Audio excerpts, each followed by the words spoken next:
Incluso alguien tan emblemático como Paul McCartney no es inmune a la fuerza emocional de la música. A pesar de haber creado algunas de las canciones más queridas de la historia, hubo un tema que le llegó tan hondo que le hizo llorar. ¿Qué canción tuvo ese impacto en un Beatle? La respuesta puede sorprenderle. La historia de John Lennon y Paul McCartney. Antaño los mejores amigos y el dúo de compositores más prolífico del siglo XX. Dio un giro doloroso y permanente tras la separación de los Beatles en 1970. Aunque ambos se cruzaron ocasionalmente en los años siguientes, sus encuentros se vieron empañados por tensiones, agrias discusiones y resentimientos no resueltos. El vínculo que una vez inspiró la música atemporal se había deshilachado mucho antes de la disolución oficial de la banda, con signos de tensión que aparecieron ya en 1965. A mediados de la década de 1960, Lennon y McCartney estaban empezando a distanciarse creativa y personalmente. Lennon, cada vez más inquieto e introspectivo, empezó a explorar el arte de vanguardia, el activismo político y la música experimental junto a Yoko Ono. McCartney, por el contrario, siguió comprometido con el éxito de los Beatles y asumió un papel de liderazgo durante la última parte de su carrera, especialmente cuando Lennon se retiró. Este cambio de dinámica, unido a las crecientes presiones externas y a las visiones divergentes sobre el futuro de la banda, creó un abismo emocional entre ellos. El punto álgido de la rivalidad llegó tras la disolución oficial de los Beatles. Lo que podría haber sido una despedida mutua se convirtió en una guerra de palabras en la que ambos artistas descargaron sus frustraciones públicamente a través de sus discos en solitario. Lennon apuntó directamente a McCartney en su canción de 1971, How Do You Sleep, Zarina, una crítica mordaz de la música y la persona de Paul. McCartney, aunque más comedido, respondió a través de sus propias composiciones y entrevistas, a menudo intentando mantener un tono diplomático. Más tarde reflexionaría que su relación había terminado bien, pero la distancia emocional entre ellos contaba una historia más complicada. La calidez, la espontaneidad y la profunda hermandad que una vez compartieron nunca volvieron de verdad. Una vez superada la amargura inicial, los dos lograron reunirse en persona unas cuantas veces. Pero esos momentos fueron fugaces y a menudo carecieron de la camaradería de sus primeros días. En 1974, Lennon y McCartney participaron en una jam session informal con amigos, entre ellos Stevie Wonder y Harry Nilsson. Aunque la grabación en sí nunca se publicó oficialmente, se convirtió en un artefacto notable entre los fans de los Beatles, simbolizando una breve reavivación de su chispa musical. En 1976 se produjo un momento casi mítico. La pareja estaba junta viendo la televisión en Nueva York cuando vieron a Lorne Michaels en Saturday Night Live ofrecer en broma $3,000 a los Beatles para que se reunieran. Durante unos caprichosos minutos, Lennon y McCartney consideraron la posibilidad de tomar un taxi hasta el estudio para sorprender a todos. Al final, decidieron no hacerlo. Sería la última vez que estarían juntos. Después de ese momento, su conexión se redujo a llamadas telefónicas ocasionales, meros ecos de la amistad que una vez apreciaron. Se planeó una última reunión, pero finalmente Yoko Ono la canceló, lo que cimentó aún más la distancia que había crecido entre los dos antiguos compañeros de banda. Y así, después de 1976, nunca volvieron a verse. Su última conversación dejó una nota persistente de afecto y melancolía. Cuando Lennon se despidió de Paul aquel día, le dijo, «Piensa en mí de vez en cuando, mi viejo amigo». Fue un gesto discreto pero conmovedor, una pizca de vulnerabilidad detrás de los bordes afilados de Lennon. Años más tarde, en 1981, esta frase volvería a Paul de una forma inesperada y profundamente emotiva. Durante las sesiones de su álbum Tug of War, McCartney estaba trabajando con Carl Perkins, uno de sus primeros héroes musicales y de Lennon. Perkins, conmovido por la trágica muerte de Lennon el año anterior, había escrito una canción de homenaje titulada My Old Friend. Al escuchar la letra, McCartney se sintió embargado por la emoción. La frase, «Piensa en mí de vez en cuando, mi viejo amigo», reflejaba exactamente lo que Lennon le había dicho durante su último encuentro. Golpeó a Paul como un rayo. Lloró no solo por la pérdida de John Lennon, sino también por la pérdida de su amistad y por todas las cosas que habían quedado sin decir. En la noche del 24 de abril de 1976, algo casi legendario sucedió. Casi. John Lennon y Paul McCartney, dos de las figuras más emblemáticas de la historia de la música moderna, se encontraron sentados juntos en el apartamento de Lennon en el Dakota de Nueva York. La ocasión fue casual y no planeada. Una rara reunión entre dos antiguos compañeros de banda que, a pesar de la acritud que siguió a la ruptura de los Beatles, estaban reconstruyendo su amistad. Mientras se relajaban en el salón de Lennon, encendieron la televisión, sin saber que el programa que estaban a punto de ver les situaría momentáneamente en el centro de un inesperado what if cultural. El episodio de esa noche de Saturday Night Live incluía un sketch ahora famoso de la productora Lorne Michaels. Con la lengua en la boca, Michaels miró a la cámara y ofreció a los Beatles la modesta suma de $3,000 por reunirse en el programa. Era una parodia de las enormes cifras que a menudo ofrecen los promotores desesperados por una reunión de los Beatles. La broma estaba clara. Era una oferta cómicamente baja para resaltar lo absurdo de la idea. Pero lo que nadie en la NBC podía imaginar era que dos de los Beatles, John y Paul, no solo estaban mirando, sino que se encontraban a pocas manzanas del estudio donde se emitía el programa en directo. Lennon y McCartney se miraron, divertidos y intrigados. En un instante, surgió una idea espontánea. ¿Y si realmente fueran? ¿Y si se presentaran en el 30 de Rockefeller Plaza, entraran en el estudio 8H y cobraran su mitad de los $3,000? Durante unos fugaces instantes, los dos ex-Beatles se lo pensaron seriamente. Habría sido uno de los mejores momentos no guionizados de la historia de la televisión y la música. Una reunión sorpresa que nadie vio venir. Pero tan rápido como llegó la idea, volvió la realidad. Ambos estaban cansados. Era tarde. La emoción de la espontaneidad dio paso a la comodidad de la inercia. Al final, se rieron del plan y se quedaron quietos. Y con ello, el mundo se perdió lo que podría haber sido un momento legendario. Tal vez incluso la chispa que podría haber cambiado la trayectoria de su relación. A día de hoy, los fans todavía se preguntan qué habría pasado si hubieran salido por la puerta. Al día siguiente, Paul McCartney regresó al Dakota, probablemente con la esperanza de pasar más tiempo con Lennon. Tal vez pensó que podrían tocar algo juntos, como habían hecho informalmente durante una jam session 2 años antes. Pero Lennon no estaba en el mismo estado de ánimo.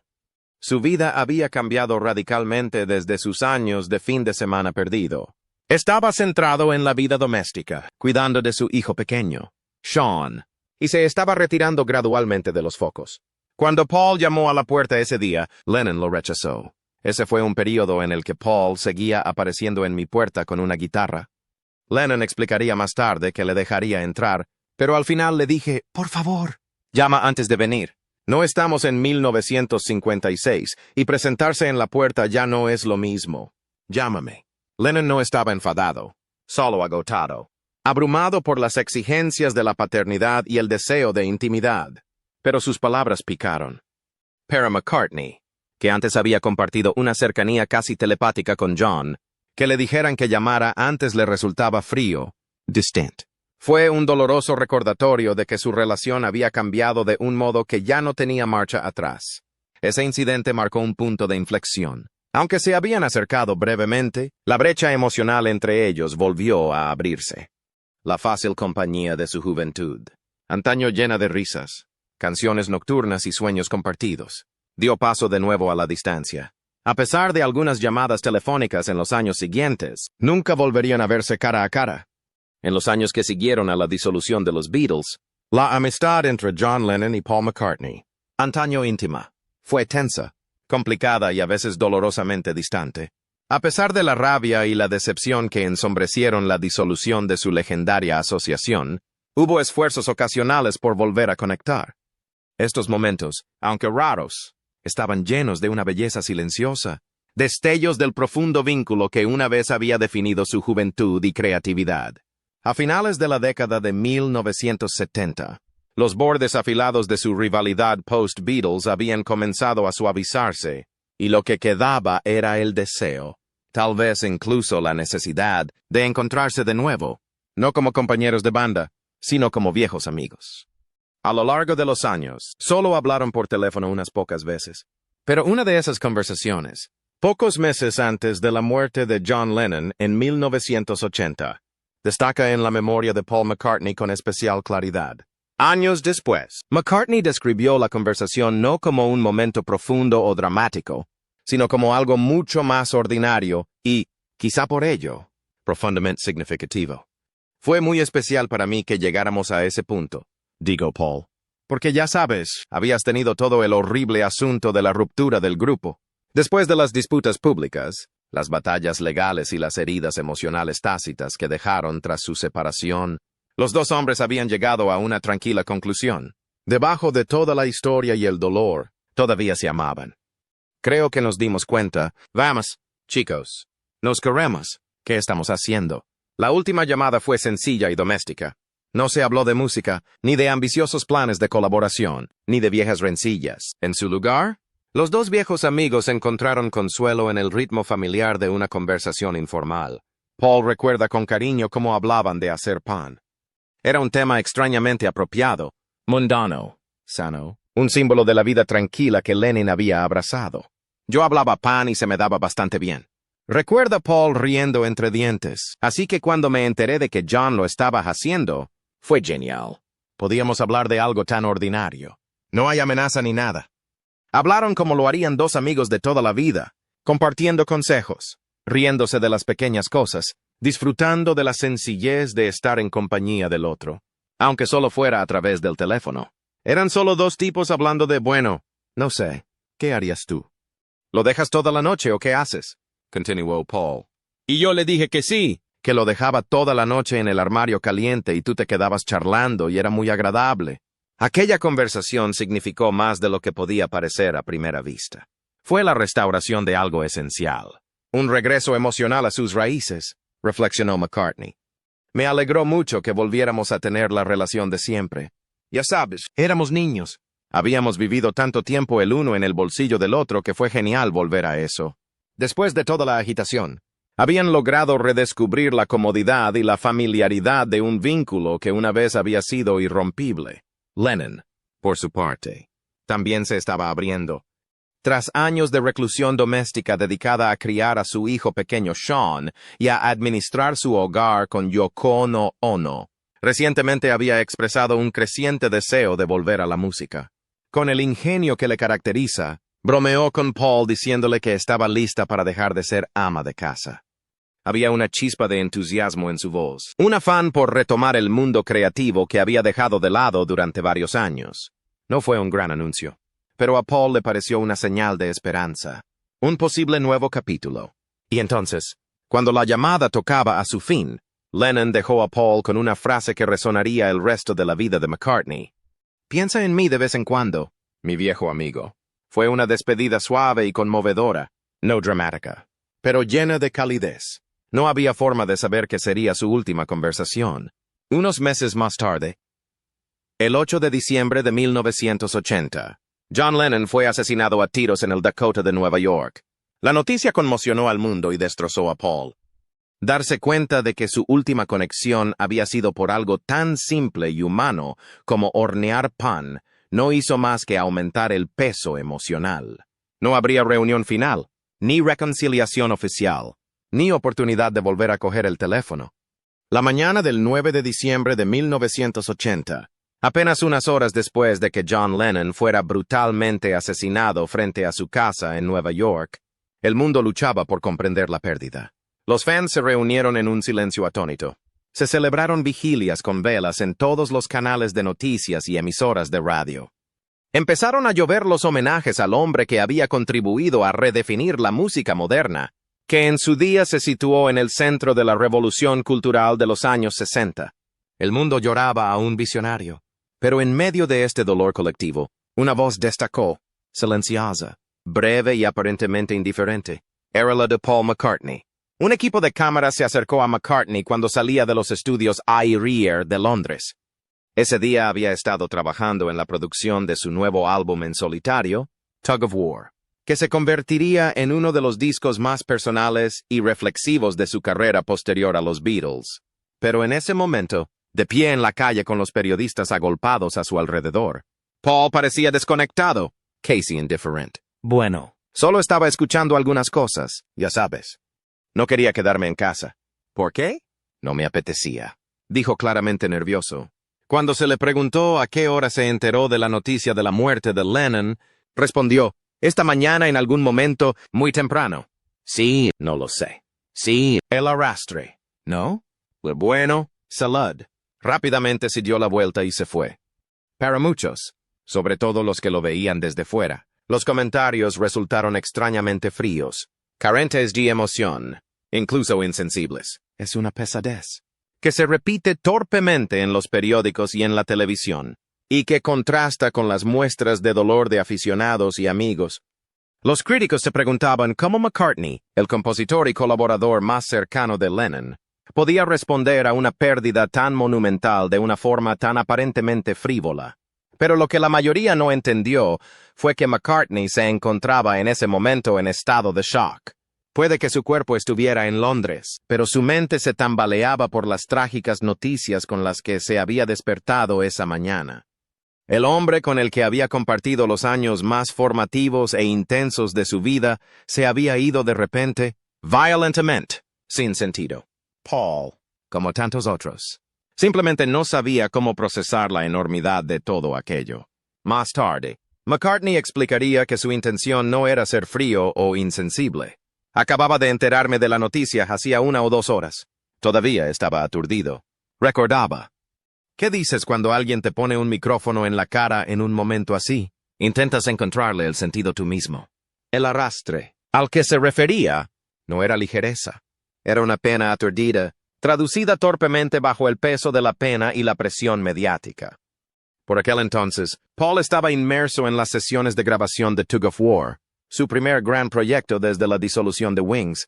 El álbum ya se perfilaba como un renacimiento creativo que marcaba su regreso a la colaboración con George Martin, el legendario productor que había guiado las grandes obras de los Beatles. También contó con la participación de Ringo Starr, Stevie Wonder y Carl Perkins, artistas que habían formado o compartido parte del viaje musical de Paul. Tras la muerte de John, las sesiones adquirieron un nuevo peso emocional.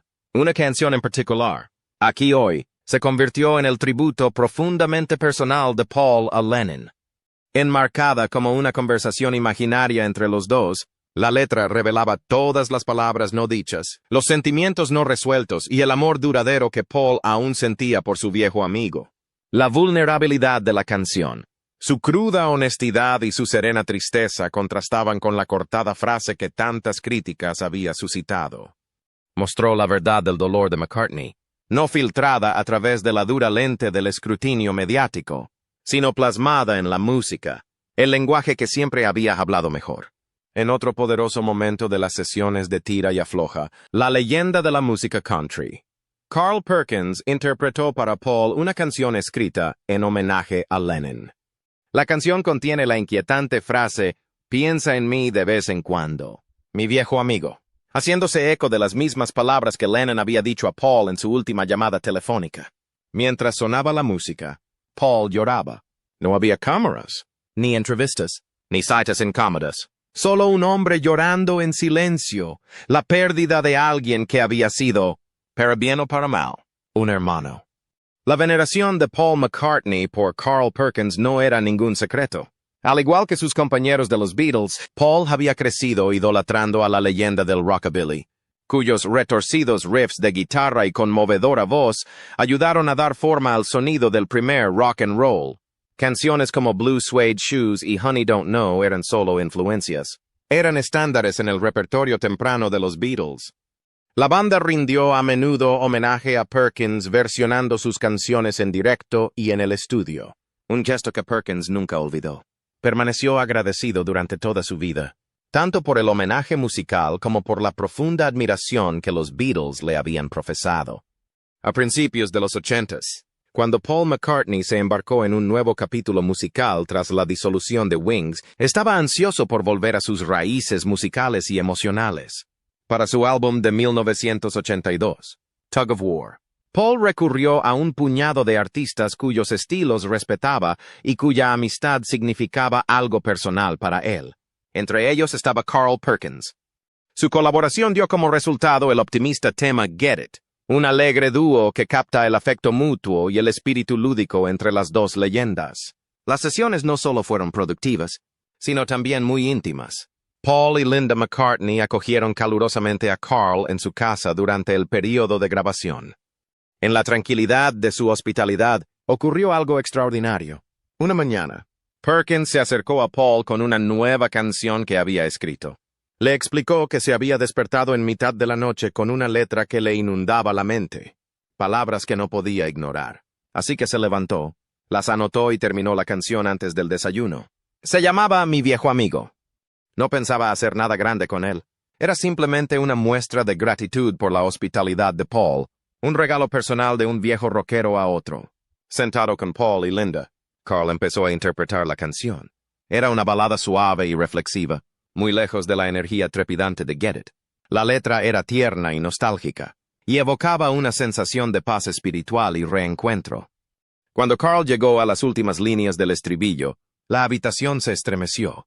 Si no volvemos a encontrarnos en este lado de la vida, dentro de un rato, allá donde hay paz y tranquilidad, mi viejo amigo, ¿no pensarás en mí de vez en cuando? Al oír estas palabras, Paul se derrumbó de repente. Se le llenaron los ojos de lágrimas y empezó a sollozar abiertamente. Carl, momentáneamente conmocionado, dejó de tocar. ¿Había disgustado a Paul? ¿No fue bien recibida la canción? Miró a Linda, buscando una explicación.